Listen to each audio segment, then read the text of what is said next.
अब हम 8वें अध्याय की कथा को वर्णन करते हैं और सतयुग आदि के परिणाम का वर्णन करते हैं। तो वैशम पुराण जी कहते हैं कि जन्मेजय विद्वान पुरुष सतयुग की आयु का प्रमाण 4,000 दिव्य वर्ष बताते हैं और उससे दूने 100 अर्थात 800 वर्ष की उसकी संध्या होती थी। और उस युग में धर्म अपने चारों चरणों से संपन्न होता तथा अधर्म का सारा शरीर एक ही पैर पर स्थित होता है। उस समय अपने धर्म में तत्पर रहने वाले साधु पुरुष प्रायः यज्ञों द्वारा भगवान का भजन किया करते हैं। ये हरिवंश पुराण की कथा में वैशम पुराण जी सुना रहे हैं। तो ब्राह्मण स्वधर्म पालन में तत्पर रहते हैं और राजा लोग राजोचित वृत्ति में स्थिर होती है। हे वैश्य, कृषि कर्म में लगे रहते हैं और शूद्र तीनों वर्णों की सेवाएं करते रहते हैं। उस युग में सत्य तप और धर्म की सदा ही वृत्ति होती है और साधु पुरुष जिसका आचरण कहते हैं उसी का दूसरों को उपदेश देते हैं। वो भारत सतयुग में सभी धर्म बुद्धि प्राणियों का वे नीच योनि या नीच कुल में क्यों ना उत्पन्न हुए हों, ऐसे ही वार्ताव होता है। यहाँ 3000 दिव्य वर्षों का त्रेतायुग बताया जाता है और उसकी संध्या उससे 200 अर्थात 600 वर्षों की बताई गई है। 600 वर्षों की बताई गई है और उस युग में धर्म 3 पैरों से, अधर्म 2 पैरों से स्थित होता है। सत्ययुग में सत्य और सत्गुण सब अविकल रूप से विद्यमान रहते हैं। ये मैं नहीं कह रहा हूं, हरिवंश पुराण से ये कथा चल रही है। परंतु त्रेता में लोलुपता कर्म फल की इस प्रवाह से युक्त होने के कारण सभी वर्ण विकार को प्राप्त होती है और चारों वर्णों में विकृति आने से सब लोग दुर्बल हो जाते हैं। वह त्रेता युग की स्थिति बताई गई है जिसका निर्माण साक्षात भगवान, जिसका निर्माण साक्षात भगवान ने ही किया है। अब द्वापर की जो चेष्टा है उसको भी मैं तुम्हें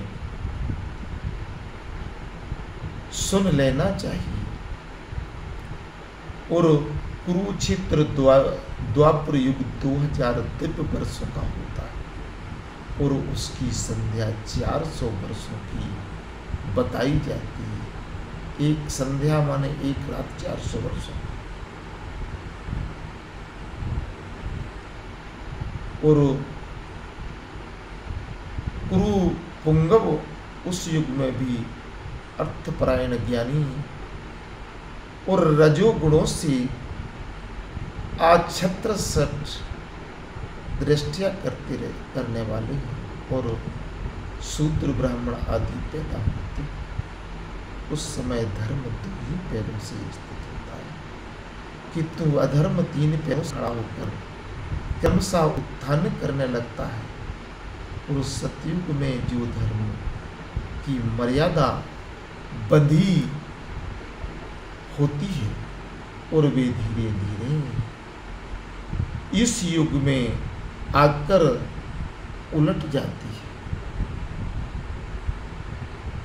जाती है और ब्रह्मांड के भाव नष्ट हो जाते हैं।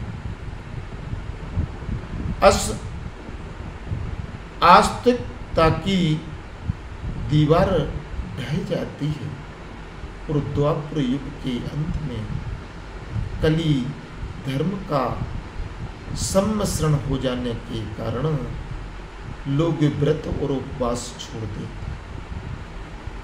और यहाँ पर जो क्रूर कलियुग है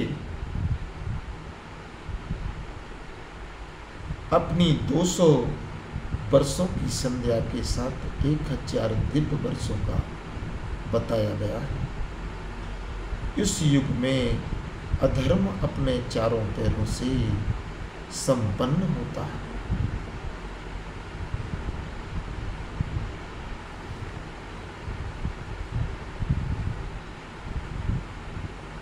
किंतु धर्म का शरीर एक ही पैर से टिका रहता है।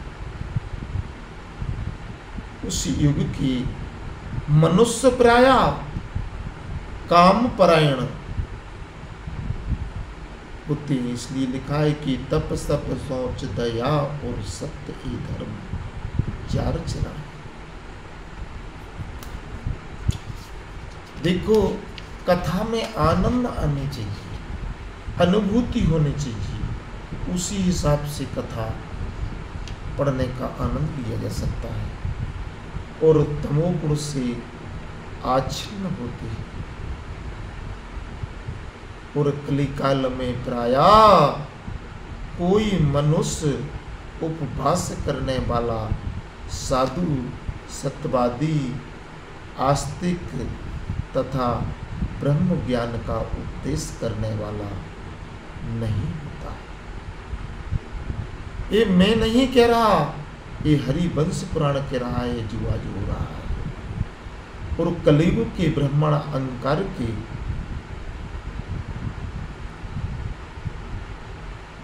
और इसमें लिख रहे हैं कि कलियुग के ब्रह्मांड अहंकार के वशीभूत तथा स्नेह बंधन से शून्य हो शूद्रों के समान आचार वाले हो जाएंगे और शूद्र सदाचार का पालन करेंगे। तो ब्राह्मण शूद्रों को से कर्म करेंगे, उस शूद्र ब्राह्मण जैसे आचरण करेंगे।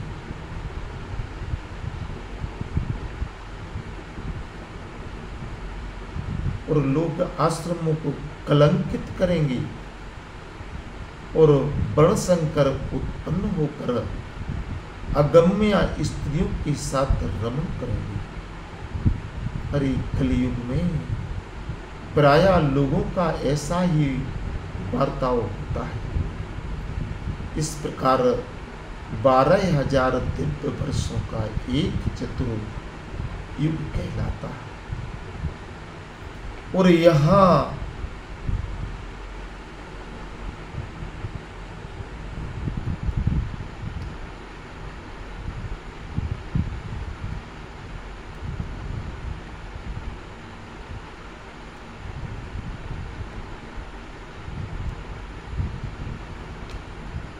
इकहत्तर चतुर्युगों का एक मनमंत्र कहा जाता है। इतने समय के बाद एक मनुष्य नष्ट हो जाती है और जन्मे जाए। युगांत प्रलय काल में समस्त चराचर जगत का नाश हो जाता है। अरे इसमें संदेह नहीं है। और तीनों वेदों में भी इसका वर्णन मिलता है। ज्ञानी पुरुष 12,000 दिव्य वर्षों का एक चतुर्युग मानते हैं।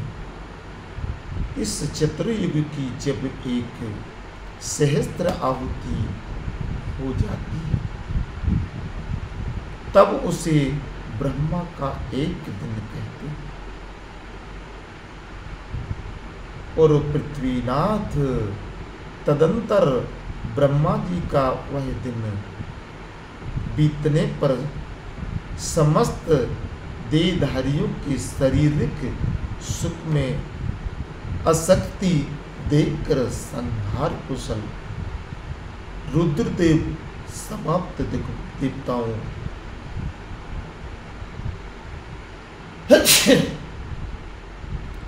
देवताओं और ब्राह्मणों, दैत्यों, मनुष्यों, यक्षों, गंधर्वों और राक्षसों, देवर्षियों और ब्रह्मर्षियों, राजऋषियों, किन्नरों, अप्सराओं और सर्पों, पर्वतों, नदियों, पशुओं,